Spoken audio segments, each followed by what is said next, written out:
Welcome to Being Multidimensional with Ron Navarre. Hello, friends from near and far, and welcome to another episode of Being Multidimensional. I'm your host, Ron Navarre. It's been a while. I've had a lot of wonderful journeys and experiences since my last episode, which was to announce the release of my book, Diary of a Multidimensional Being.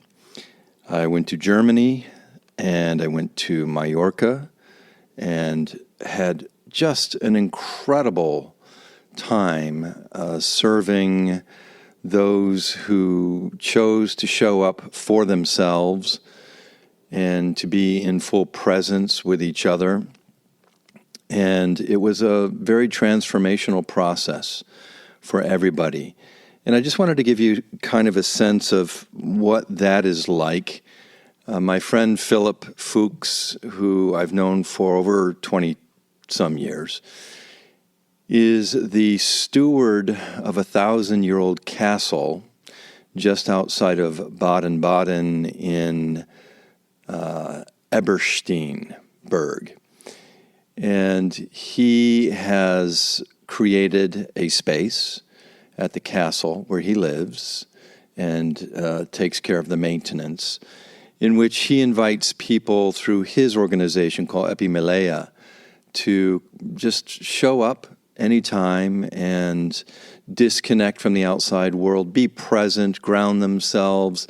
It's an incredible energy. It's an incredible view in all directions, the mountains, the Black Forest, all the way out to the border of France. But more importantly, it's like entering another dimension.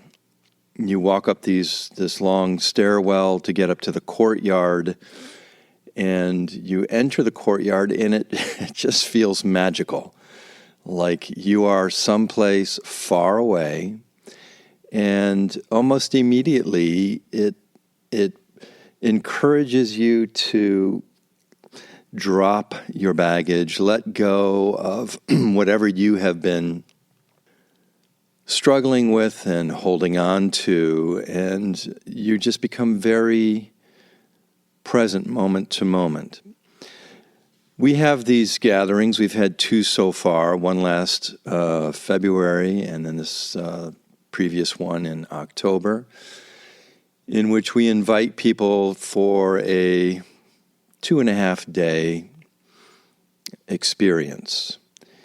And it is one of gathering in communion, showing up without any agenda whatsoever. Now, this is very rare. Even though we would say it's a transformational journey or a deep look into your soul, there's no set form or format. We allow it to evolve by showing up in full presence ourselves and then witnessing who is also present. And then we get a sense of where everyone is in their journey of growth and spiritual ascension to higher frequency. And the form emerges. And we use a couple of tools and practices, and one of them is the talking stick. And that is, we gather in a circle around a fire, a big bonfire in the center of the courtyard. And we pass the stick around from person to person. Whoever holds the stick holds the attention and is free to communicate at will. They're also free to just hold the stick in silence, which in itself is a profound experience. We sometimes have upwards of 8 to 10 people in the group, and we allow the space and the time for everyone to just connect to themselves, connect to each other, ground, center themselves in the space.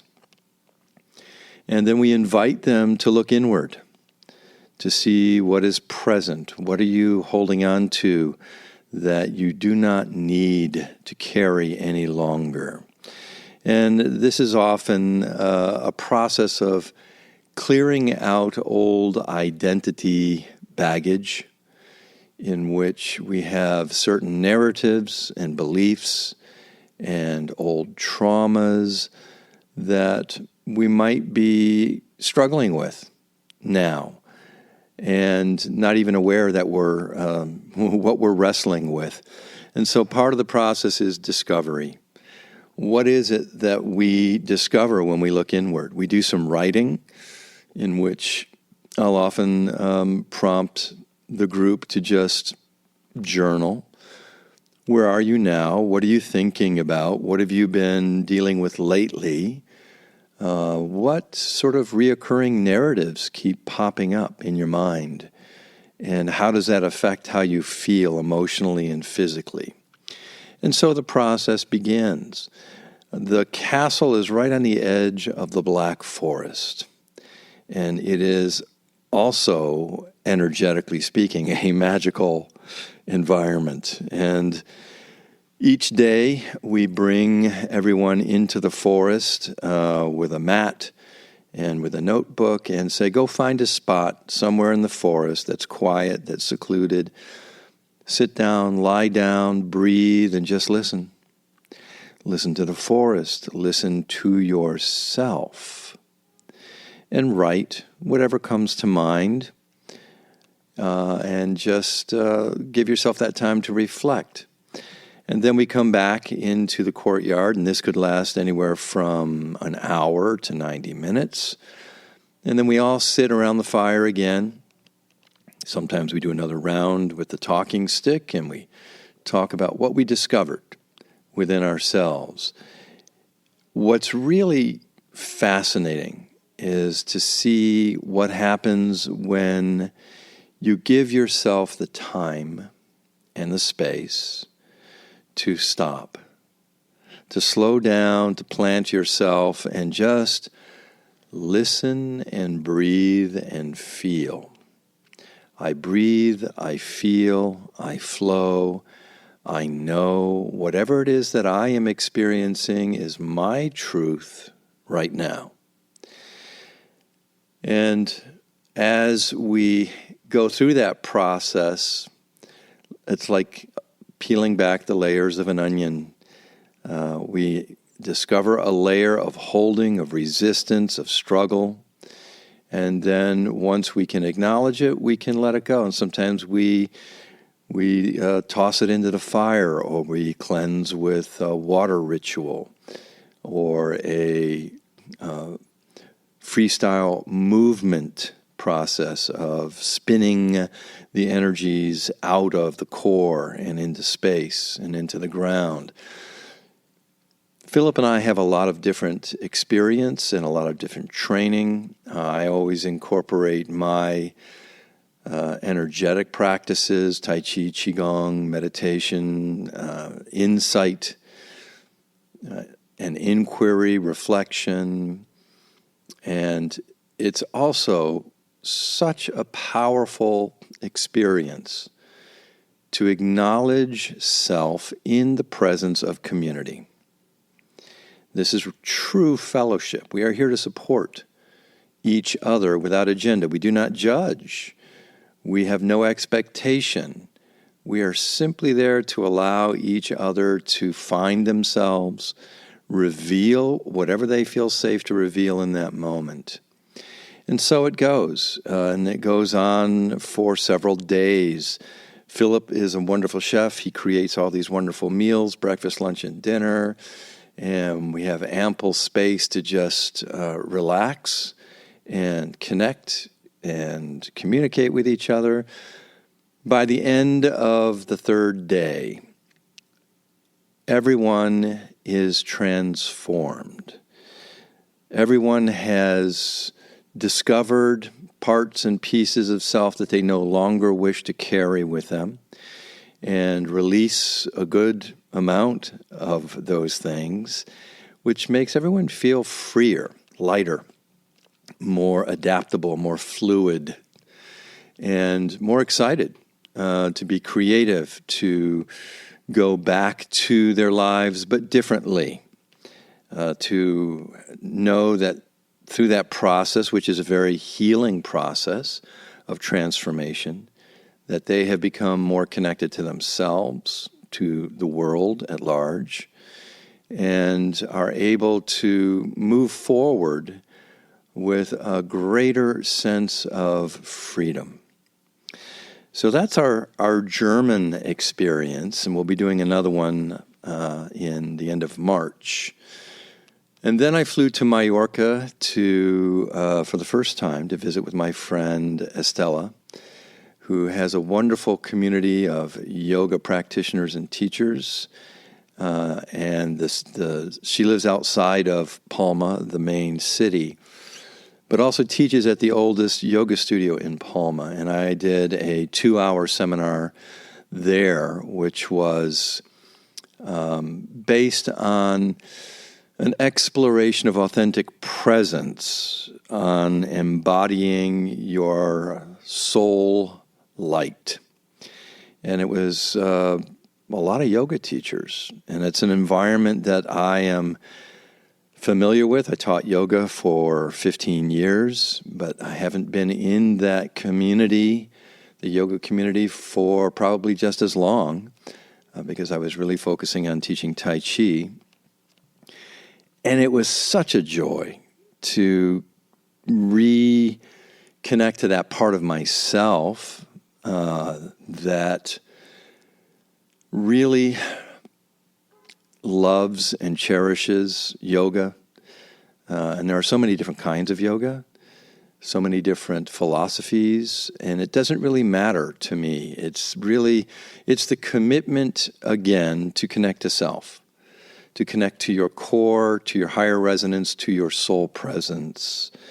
And that's, essentially what yoga means, union or communion with self and your divine presence. And I just had the most wonderful 2-hour exploration with a wonderful group of people, all ages, all different backgrounds, different nationalities.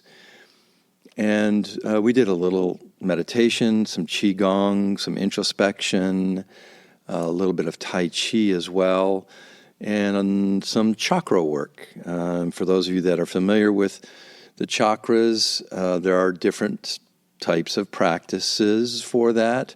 For those of you that are not familiar, a chakra is an energy center within the center of the body, and we have 7 main chakras and many sub-chakras throughout the body. My basic chakra practice is to bring our breath and our focus into each chakra, to activate, to light it up, to expand it, and then to connect to the energies of heaven and earth, yin and yang, and through the alchemy of combining heaven and earth into each chakra, we transform. We connect to our higher spiritual self that is both non-physical and to our earth presence, our earth body and the consciousness of the planet itself. And it's a very simple, powerful practice. You can find that on my website as well. It was just wonderful. I had such a great time. Everybody wanted more, which was great. People who had studied yoga for decades heard things about yoga that they had never heard before, although I suspect they had and just hadn't heard it quite that way. So it was nice to reignite some curiosity in people who, this happens with everybody. You practice any technique for a long time and you think you know it. And the moment you think you know it, you stop exploring it. And it often becomes sort of like you're on autopilot. I'm doing my practice, I feel better, and I move on. But really it's an exploration into presence in the present moment. And anytime that you go in and really listen to yourself in the present, you will discover something new. You will discover that, first of all, you're not the same person you were yesterday. You have grown, you have changed, and it really is a gentle reminder that we are fluid, multidimensional beings. We are not static, where our identities are constantly changing, constantly updating. And when you take the time to just acknowledge that alone, an incredible thing happens. You become curious again. You become excited again. Ooh, I didn't realize that I had all this at my disposal, that I was in the process of letting go of some old stuff and making space for new discovery. Then I spent time at Estella and her husband Philip's wonderful hacienda-style home out in the country. Lots of animals, cats and dogs and birds. And it's like being off the grid. And their community, which is absolutely wonderful. Everyone is an artist of some kind, a painter, a photographer, a writer, a sculptor. I love that energy of creativity. I did quite a few private sessions there as well, and each one was different. I am at a point where in my private work, I do not employ any specific technique. I connect, I listen, I see where the person is and what they might benefit from now to help them gently expand and release, lighten their load, and reconnect to themselves. And so it was just a magical experience all the way around. Since then, back in New York, I've had my own personal journeys of continuing expansion. My practice of sitting in stillness and silence has grown quite a bit. I've been meditating my whole life. I started meditating around the age of 11. And so I have quite a few decades behind me. But my experience and my reverence for stillness, for silence, has grown exponentially in the last few months. And this started, I think it was back in May of last year when I developed shingles, an experience that I had 30 years ago, but this one was very different. This experience was much more extensive. 30 years ago, I only had it on my left leg. Painful, but it was also a time in my life where I was making a shift, an identity change from being a Broadway performer to becoming a Tai Chi teacher. And I needed that experience to slow me down and turn my attention inward and begin that process of questioning.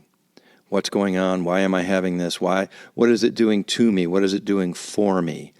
Well, it's slowing me down and then eventually stopped me in my tracks. And then I started journaling. And that's when I really started journaling in earnest. And after several weeks, I went back and read my journal. And what was clear to me at that time was that I was done performing. I had an amazing experience as a actor, dancer, singer, director, choreographer, and teacher in the performing arts. I got what I needed out of that experience, and then it was time to move on. And at that time, I turned my attention back to the martial arts, which I began when I was around 11. And that core practice of grounding and centering myself, I went back to anew. And instead of teaching the hard styles of martial art like karate or taekwondo, I shifted to Tai Chi, which I had been studying for quite some time prior to that decision. And then that led into a 27-year, well, actually 30-year career of teaching Tai Chi in so many different venues.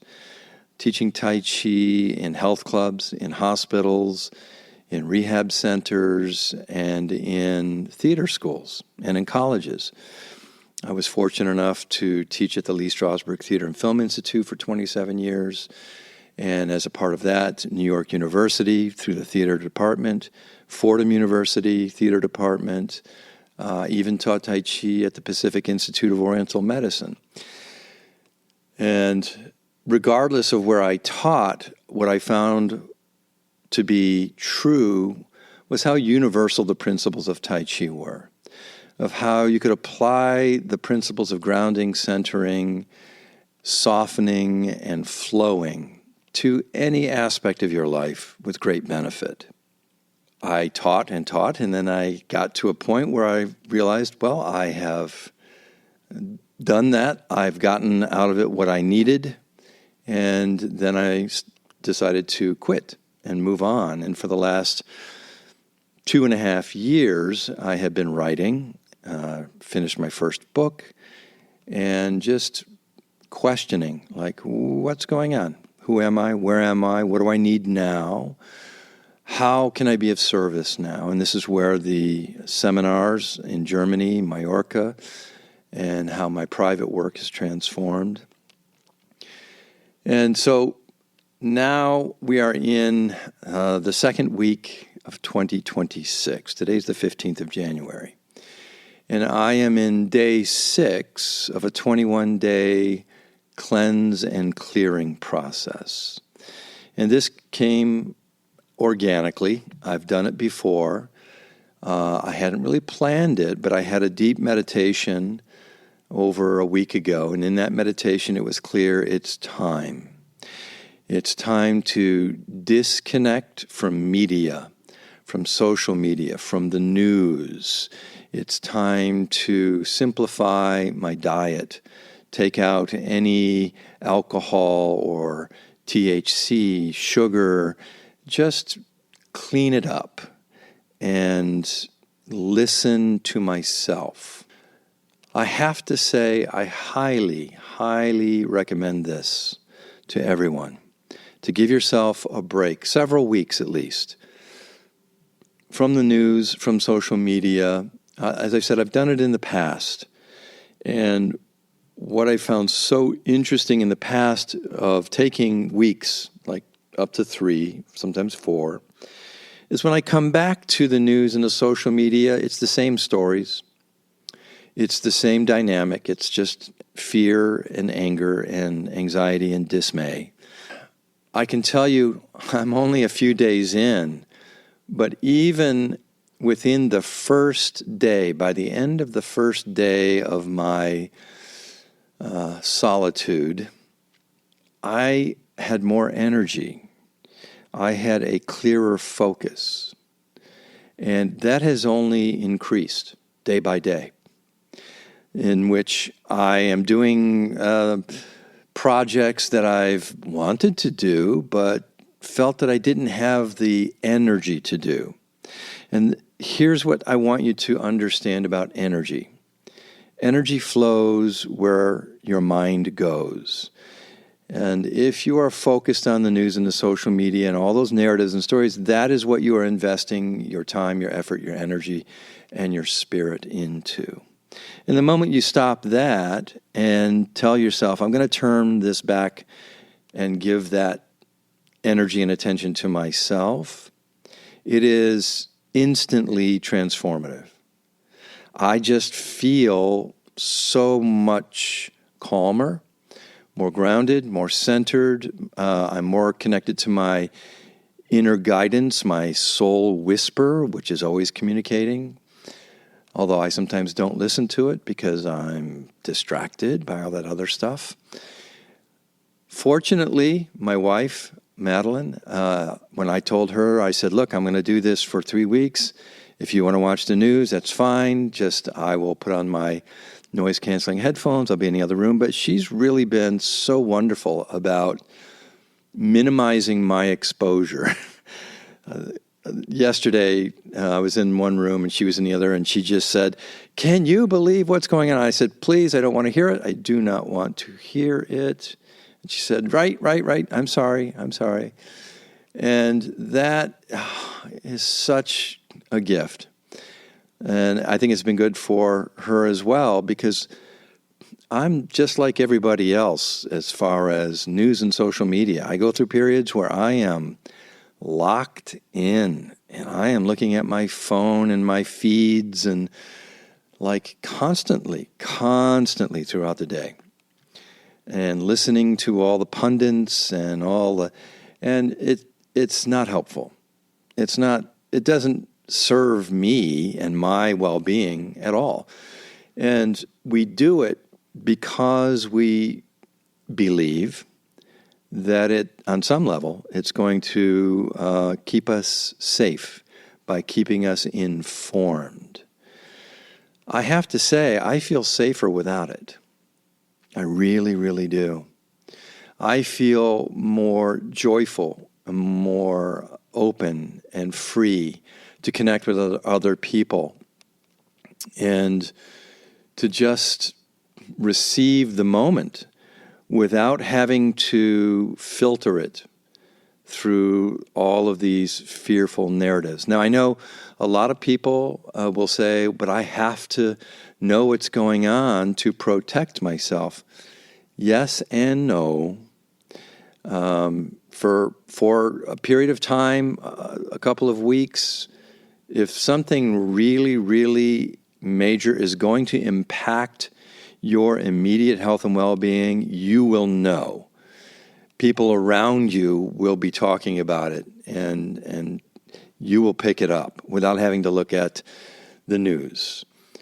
So having said that, when you do disconnect from that dimension, which I call the interference field, because it really does block and interfere with our ability to sense and feel ourselves clearly, when you disconnect from that, your world becomes your immediate surroundings, your current environment. And for most people, for the majority of time, your immediate environment is most often peaceful and quiet. I live in New York City. It's very active. There's always a lot going on. There's a lot of activity. If I look at the news of New York City, it looks like I might be living in some form of war zone. But I don't see that. I don't experience it on a daily basis. I rarely do. When I am out and about traveling through the city, I rarely encounter any form of threat or violence. Now, I am also very aware of my environment, and I do not put myself into situations that are potentially threatening, and that's just part of my martial training of self-preservation.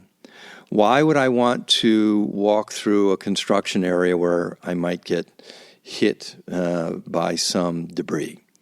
So I go to the other side of the street. Why would I want to interject myself in the middle of a heated argument between people I don't know, which often results in injury to bystanders?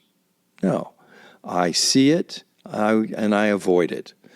So I navigate my environment with awareness, with gentleness, with fluidity, and I avoid all of the potential negativity and or negative outcomes. And that's just something that I can do because I'm not plugged into my phone. If you're looking at your phone all the time, you're simply not aware of your environment, and that increases the probability of something happening an accident of some kind.